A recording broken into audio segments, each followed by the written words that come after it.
So hello guys, welcome back to our channel. आज हम लोग पढ़ने वाले हैं सर्ट्स एंड इंडाइसेस, जो कि बहुत ही इंपॉर्टेंट टॉपिक है। और ये सर्ट्स और इंडाइसेस मैंने जस्ट पिछले लेक्चर में आप लोगों के लिए बनाया था, जिसमें आप लोगों ने उस लेक्चर को देखा होगा। अगर आपने उस लेक्चर को नहीं देखा है तो प्लीज़ उस लेक्चर को जरूर देखना, क्योंकि उस लेक्चर में बहुत ही बेसिक कंसेप्ट से साथ साथ मैंने वन शॉट में एक ही लेक्चर में आपको सारे टॉपिक्स उसमें कवर करवा दिए हैं सर्ट्स एंड इंडाइसेस के। लेकिन फिर भी कुछ न्यूमेरिकल्स जो हैं, कुछ क्वेश्चंस जो हैं जो कि वेरी इंपॉर्टेंट है, एग्जाम में पूछे गए हैं, उस क्वेश्चन को मैं करवाने वाला हूँ। साथ ही कुछ बेसिक चीज़ बताऊंगा जो आपको पता होना ही चाहिए, मैथ्स के लिए बहुत इंपॉर्टेंट है, ये बताने वाला हूँ। सो गाइस, अगर आपने लेक्चर को नहीं देखा है, पहले वाले लेक्चर को, इसके पहले वाले सर्ट्स एंड इंडाइसेस लेक्चर को आप जरूर देखिए। मैं लिंक डिस्क्रिप्शन में डलवा दूंगा, साथ ही आपको आई टैब में मिल जाएगा। और गाइस, अगर चैनल पहली बार आए, चैनल सब्सक्राइब करना, वीडियो को लाइक करना और शेयर करना। चलिए क्लास को स्टार्ट करते हैं। सबसे पहले हम लोग पढ़ने वाले हैं, यहाँ पे देखते हैं कि हम लोग उस दिन पढ़े थे सर्ट्स एंड इंडाइसेस। सर्ट्स मतलब आपको पता है रूट, और इंडाइसेस मींस पावर, है ना। तो सपोज यहाँ पे 4 की पावर क्यूब है, इसका मतलब क्या हुआ, 3 इज द इंडेक्स ऑफ 4। 3 जो है इंडेक्स कहलाएगा यहाँ पे। तो इंडाइसेस कैसे आया है, इंडाइसेस जो है प्लूरल फॉर्म है, क्योंकि हम लोग बहुत सारे यहाँ पावर पढ़ने वाले हैं, बहुत सारे टर्म्स के पावर पढ़ने वाले हैं, इसलिए इसका प्लूरल फॉर्म हो जाएगा हमारा इंडाइसेस, है ना। तो ये हो गया। और सपोज यहाँ 3 की पावर n होगा, तो n इज इंडेक्स ऑफ 3 हो गया यहाँ पे। सर्ट्स का वैल्यू क्या है, सर्ट्स √3 और 3 की पावर 1/2 ये सर्ट्स होता है। और सर्ट्स का जो है इरेशनल नंबर होता है। इरेशनल लोग पता है आपको, पहले आपको पता होना चाहिए रैशनल नंबर क्या होता है, ठीक है। रैशनल नंबर आपको पता होना चाहिए p/q फॉर्म में होना चाहिए, q is not equal to 0 होना चाहिए। और नॉन टर्मिनेटिंग मीन्स जो बार बार रिपीट नहीं होगा, है ना, मतलब कंटिन्यू 1 3 पॉइंट के बाद, डेसिमल के बाद 1 3 5 सब डिफरेंट नंबर आएगा, रिपीट कुछ नहीं होने वाला, इसीलिए इसको बोलते हैं नॉन रिपीटिंग। और टर्मिनेटिंग मींस नॉन टर्मिनेटिंग मतलब एंड नहीं होने वाला है ना, ये एंड नहीं होगा, टर्मिनेट नहीं होगा, खत्म नहीं होगा, चलता ही चले जाएगा। डेसिमल के बाद बोल रहा हूँ मैं, जैसे √3 का वैल्यू होता है 1.7 अप्रॉक्स 13 कुछ होता है, तो 1 3 5 6 इस तरीके से चलते ही जाएगा उस सीक्वेंस में। अब हम लोग यहाँ पे देखते हैं कि हमें क्या क्या मालूम होना चाहिए इस टॉपिक को समझने के लिए। हालांकि इस टॉपिक को बोल रहा हूँ, लेकिन यहाँ मैथमेटिक्स में आपको अच्छे से स्कोर करने के लिए और कैलकुलेशन को फास्ट करने के लिए आपको इस चीज़ को याद होना चाहिए एकदम। जैसे आपको दिमाग में मैं 2 की पावर 4 बोलूँ, आपको तुरंत 16 बोलना है, इस तरीके से आपको याद होना चाहिए। 3 की पावर 4 जैसे ही बोला मैं, आपको 81 याद आना चाहिए। या फिर 4 की पावर 4 बोलूँगा, इस तरीके से आपको पूरा याद होना चाहिए। 4 की पावर 4 256। तो यहाँ पर हम वैल्यू एक बार देख लेते हैं, मैं रेड करता हूँ एक बार। आपको याद कैसे करना है, सिंपल। 2 का पावर 1 2, 2 का स्क्वायर 4, 2 का क्यूब 8, यहाँ तक को याद होगा। फिर 8 का 2 मल्टीप्लाई करो 16, 16 2 या 32, 2 की पावर 5 32, और 2 की पावर 6 2 रेज़ टू पावर 6 64, ये आ गया। 2 की पावर 7 128, 2 की पावर 8 256, 2 की पावर 9 512, पावर 10 1024, 2 की पावर 11 2048। मैंने जैसे मैं 2 का मल्टीप्लाई किया, बस मन में आपको कर लेना है इस चीज़ को मल्टीप्लाई। 2 का पावर जो है, 2 की पावर अगर मैं 7 बोलूँगा तो आपको मल्टीप्लाई करना है। किसमें मल्टीप्लाई होगा, 2 की पावर 6 वाले जो वैल्यू होगा उसमें आपको 2 की पावर 7 को निकालने के लिए मल्टीप्लाई करना है 2 का जस्ट, है ना। तो 128 256 हो गया, 512 1024, और 2 की पावर 11 2048, और 2 की पावर 12 4096। सिमिलरली 3 के लिए यहाँ पे 3 का 3 हो जाएगा, 3 का स्क्वायर 9, 3 का क्यूब 27, 3 का power 4 81, 3 raise to power 5 243, 3 raise to power 6 729, और 3 raise to power 7 2187। Similarly for 4 है, 4 raise to power 1 4, 4 raise to power 2 16, 4 raise to power 3 64, 4 raise to power 4 256, 4 raise to power 5 1024, 5 raise to power 1 5, 5 raise to power 2 25, 5 raise to power cube होगा तो 125, 5 raise to power 4 625, 6 raise to power 1 6, 6 का square 36, 6 cube 216, 6 की power 4 1296, 7 rays to power 1 7, 7 का square 49, 7 की cube 243। इतना आपको basic पता ही होगा, ये बहुत ही सिंपल है, आपको अच्छे से याद होना ही चाहिए, बहुत ही इंपॉर्टेंट है गाइस। ये मैं आपको इसलिए बता रहा था कि अभी आप इसको अच्छे से लिख लो और आपको याद कर लो। इसे आप याद कर लोगे तो आपको बहुत ही कैलकुलेशन में बहुत ही फास्ट हो जाएगा आपका, एज कम्पेयर टू बाकी लोगों से। सो हम लोग क्वेश्चन की ओर बढ़ते हैं। क्वेश्चन आ रहे हैं, क्वेश्चन वेरी वेरी इंपॉर्टेंट है, कुछ डिफरेंट देखा मैंने इसको, और ये PYQs में भी बहुत बार पूछा गया है। ये टॉपिक जो है बेसिकली कॉम्पिटिटिव एग्जाम्स के लिए ज़्यादा इंपॉर्टेंट होगा, और बाकी मैथमेटिक्स में तो बिल्कुल ये टॉपिक इंपॉर्टेंट होना ही है मैथ से, इसलिए। सो गाइज, यहाँ पे हम लोग समझते हैं कि इस क्वेश्चन में क्या पूछा गया, what to multiply in 12 to make it perfect. इसका कहने का मतलब ये है कि आपको बताना है कि मैं 12 में ऐसा क्या वैल्यू मल्टीप्लाई कर दूं जो ये स्क्वायर बन जाए। अभी मैंने 12 के लिए पूछा है, तो हो सकता है आप लोग जल्दी से आंसर बता दूं, लेकिन गाइज अगर मैं आपको बड़ा नंबर दे दूंगा तो आप बता नहीं पाओगे। तो उसके लिए मैं आपको तरीका बताने वाला हूँ, किस तरीके से आपको फाइंड करना है कि आप अच्छे तरीके से इसका वैल्यू फाइंड कर पाओगे, परफेक्ट स्क्वायर फाइंड कर पाओगे किसी भी वैल्यू का। ये समझना बहुत ही इंपॉर्टेंट है। यहाँ पे 12 इज इक्वल टू 2 मल्टीप्लाई, मैंने प्राइम फैक्टराइजेशन कर दिया यहाँ पे 2 2 3, ये प्राइम वैल्यू है, बिल्कुल है।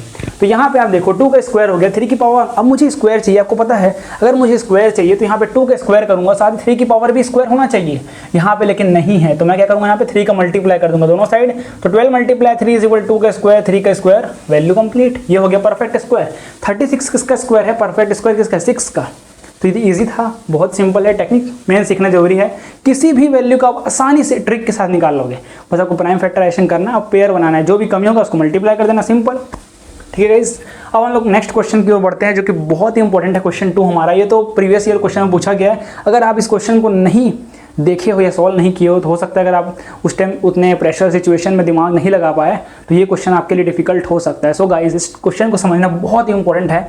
इस क्वेश्चन थोड़ा डिफरेंट क्या है कि आपके पास पावर, इस क्वेश्चन इस फॉर्म में दिया है, इफ अगर -1 की पावर a -1 की पावर b = क्वेश्चन मार्क है, मतलब क्या वैल्यू होगा ये पूछ रहा है आपको। इफ a + b का वैल्यू 1 0 0 1 है, where a and b are natural number. Natural number क्या होता है सर, नेचुरल नंबर होता है 1 2 3 4 से डैश डैश सो ऑन, है ना। होल नंबर क्या होता है, 0 से स्टार्ट होता है, नेचुरल नंबर 1 2 3 4 से स्टार्ट होता है, ये आपको ध्यान रखना है यहाँ पे। और उसके बाद समझते हैं गाइस, यहाँ पे हमारे पास वैल्यू क्या दिया गया है, a + b = 1 0 0 1। हम लोग चेक करते हैं कि a का वैल्यू क्या होगा और b का वैल्यू क्या होगा। सबसे पहले आप मुझे देखो a का वैल्यू क्या होगा यहाँ पे, सबसे पहले समझते हैं a का वैल्यू यहाँ पे होने वाला है, a और b को हम कंबाइन करेंगे तब आएगा हमारा 1 0 0 1। इसका मतलब ये है कोई ना कोई एक वैल्यू यहाँ पे ऑड होने वाला है, क्योंकि यहाँ पे जो वैल्यू है वो ऑड है, 1 0 0 1 ऑड। इतना तो आपको पता चल जाएगा। इवन ऑड क्या होता है, इवन क्या होता है ये आपको पता ही होगा। इवन वो नंबर होता है जिसे 2 से इजीली हम डिवाइड कर सकते हैं, इसके हम 2 से डिवाइड नहीं करेंगे, हमारा रिमाइंडर बच जाएगा यहाँ पे। तो यहाँ पे गाइस देखो, यहाँ पे ऑड प्लस इवन अगर करेंगे, ऑड नंबर यहाँ कॉन्सेप्ट में लिखा दिया है कि अगर आप ऑड प्लस इवन करते हो तो वैल्यू ऑड आता है। कैसे, अगर आप 1 लो एग्जाम्पल में ऑड और कोई नंबर लो इवन 2, तो यहाँ ऑड आ रहा है। तो सिमिलरली a + b = 1 0 0 1 है, इसका मतलब एक वैल्यू जरूर ऑड होगा और एक वैल्यू जरूर इवन होगा, ये कंपलसरी है गाइस। तो यहाँ पे आप देख सकते हो कि यहाँ पे हम लोग क्या करेंगे, एक वैल्यू को हम लेंगे ऑड और एक वैल्यू को हम लेंगे इवन, है ना।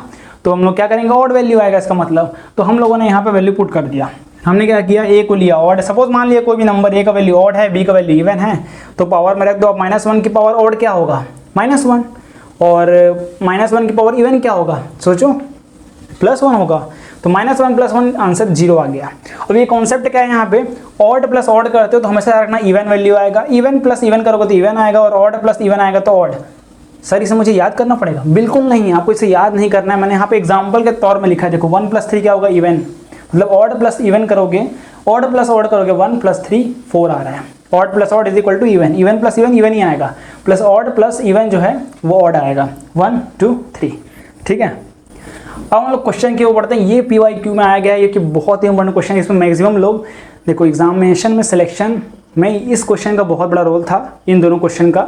ये क्वेश्चन ही डिफ्रेंशिएट करेगा बाकी लोगों से आपको। तो ये क्वेश्चन समझते हैं। सबसे पहले क्या बोल रहा है क्वेश्चन में लिखा गया, Rakesh draws up his 193 student in the form of a solid square. मतलब राकेश जो है इस तरीके से जमाना चाह रहा है स्टूडेंट को कि 193 स्टूडेंट जो हैं वो सॉलिड स्क्वायर के फॉर्म में जम जाए, मतलब इस तरीके से।